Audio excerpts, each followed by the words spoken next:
नमस्कार दोस्तों। क्यों अयोध्या की जनता ने नरेंद्र मोदी को नकार दिया, भारतीय जनता पार्टी को नकार दिया?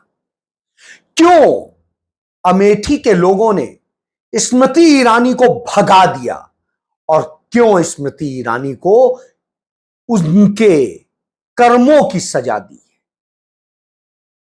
क्या ऐसा हुआ है? जब इस पर हम बात करते हैं कि पूरे अयोध्या मंडल में, पूरे फैजाबाद मंडल में भारतीय जनता पार्टी साफ हो गई।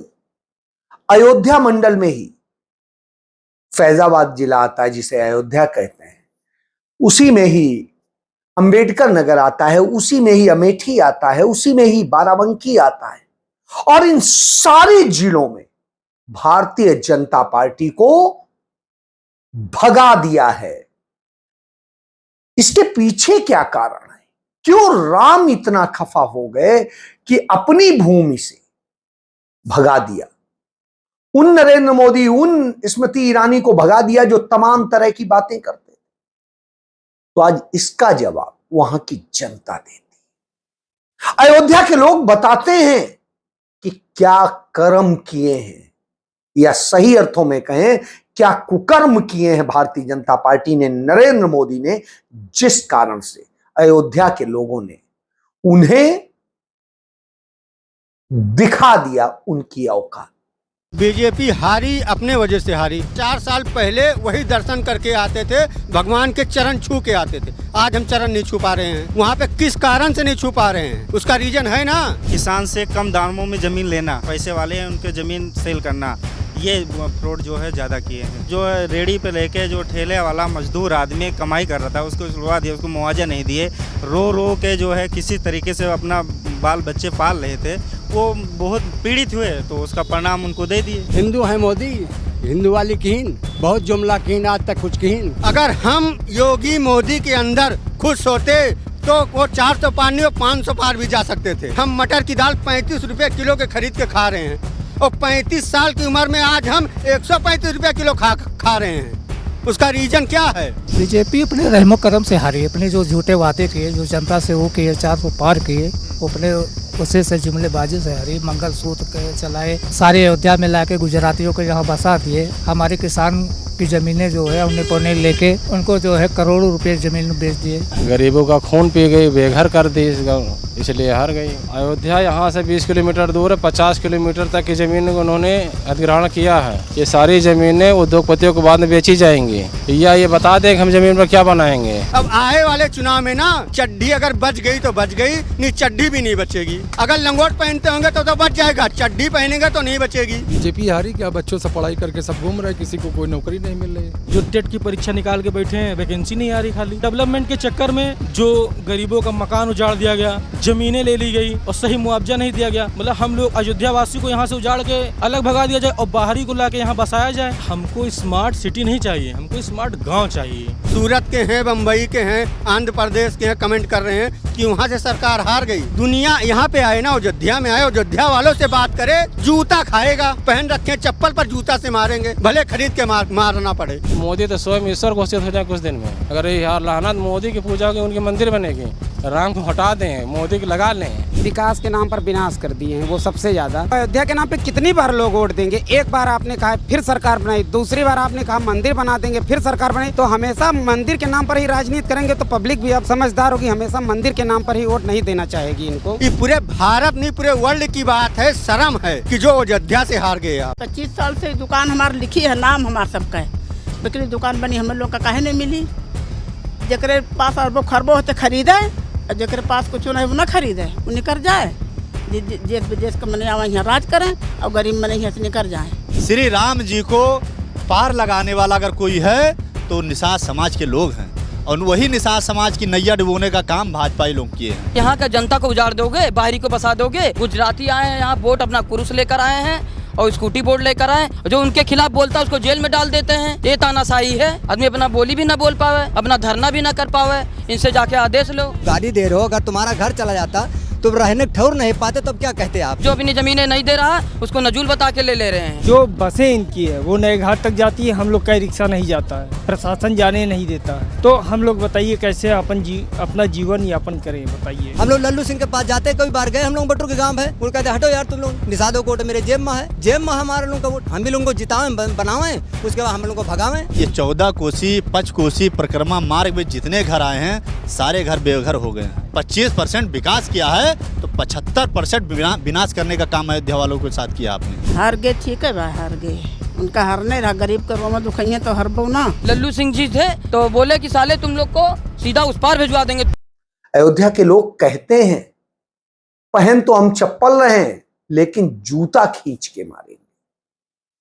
वहीं दूसरी तरफ अमेठी में कहते हैं मुंह में राम बगल में छुरी, चोरी राम नाम जपना, पराया माल अपना, ये धंधा बना लिया था स्मृति ईरानी ने।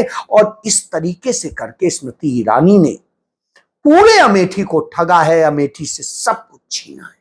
बीजेपी के पास 10 साल से एक ही राजनीति, धर्म की राजनीति, विकास गायब, युवाओं की नौकरी गायब, महंगाई चरम सीमा पर, जनता भी जान गई कि इनका एक फंडा बन गया है, राम नाम जपना, पराया माल अपना। 362 रुपए में सिलेंडर था तब वो सड़क पे बैठती थी, और जब 1200 रुपया हो गया, समझ रहे हैं ना, तो जू नहीं रेंगती थी। यहाँ मेडिकल की फैसिलिटी करता था संजय गांधी हॉस्पिटल, उसको भी बंद कराया। बाधा बन गई थी अमेठी के विकास के लिए, जो भी राहुल गांधी ने काम यहाँ किया था। तो इसके लिए जनता ने इनको बस समय के इंतजार कर दे कि समय आ जाए, इनकी कहानी खत्म कर दे। इतना यहाँ पे 5 साल में तांडव नाच दी, सबको डरा के धमका के रखी थी। मतलब एक प्रकार से डिक्टेटरशिप जो कबो नहीं हुआ, जो एकदम सोचत रहे 5 साल में कब्जा कर ली, क्यों वहाँ विपक्षी यहाँ खड़े न हुए। वो इतना प्रताड़ित कर दिए थे यहाँ की जनता को। हमारे ग्राम सभा सहिता में एक बस पूरा प्रधान को फोन करके डायरेक्टली बोलिए अगर बस लेके आदमी नहीं आ रहे हो तो अगले दिन तुम्हारे नाम FIR हो जाएगा। 50,000 कहीं तोरे बिटिया के ब्याह में देबे, ओके बाद कहीं नथिया दिए, कपड़ा लत्ता दिए। स्मृति ईरानी वादा की। हाँ तो भैया कुछ नहीं मिला, यहाँ से गए भैया गाँव में मजूरा जुरा लेंगे, वहीं में कालरा पकड़ ले, कहीं जो 50,000 मिलेगा, 100 रुपया मिलेगा, एक नहीं मिला। जमीनी मुद्दों से हटके सिर्फ राम राम कहने से काम थोड़े नहीं चलेगा। अहंकार था और अहंकार के कारण हारी, कोई काम नहीं किया। अरे कबो गरीबों को घरे जाके घर द्वार देखी, का वह घरे मुनके, का वह नमक रोटी खाता है, दाल भात खाता है। झूठ और मक्कारी की पराकाष्ठा थी। सिलेंडर लेके बैठ गई थी 2014 में सिलेंडर की कीमत को लेके, लेकिन वास्तव में खुद सिलेंडर बन गई। यह दशा हो तो आप समझ सकते हैं।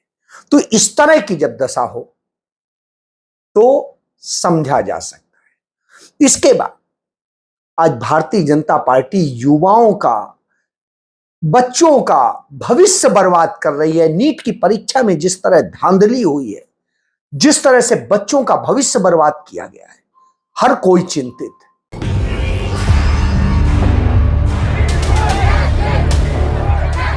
नीट परीक्षा में हुई धांधली को आप इस क्रोनोलॉजी के जरिए समझिए। NTA यानी कि नेशनल टेस्टिंग एजेंसी, जिसके अध्यक्ष हैं प्रदीप जोशी, पहले NTA नीट परीक्षा धांधली मामले में किसी भी गड़बड़ी से मना करता रहा। फिर जब छात्रों और पेरेंट्स का गुस्सा बढ़ा, देश के कुछ हिस्सों से आत्महत्या और प्रदर्शन की तस्वीरें सामने आई, तो इस प्रेशर में NTA को जांच के लिए कमेटी बनाने के लिए राजी होना पड़ा। अब इस कमेटी में मोदी सरकार ने मामले की जांच के लिए प्रदीप जोशी, जो कि NTA के अध्यक्ष हैं, जिन्होंने नीट परीक्षा कंडक्ट कराया, उन्हें ही जांच के लिए नियुक्त कर दिया गया। मतलब यह हुआ कि प्रदीप जोशी खुद प्रदीप जोशी की जांच करेंगे, यानी आरोपी ही अपराधी की जांच करेगा। चोर को ही चोरी पकड़ने की जिम्मेदारी दे दी। इतना ही नहीं, प्रदीप जोशी भाजपा और संघ के करीबी भी बताए जाते हैं। टाइम्स ऑफ इंडिया और इंडियन एक्सप्रेस के मुताबिक प्रदीप जोशी को RSS की सिफारिश पर नियुक्त किया गया था।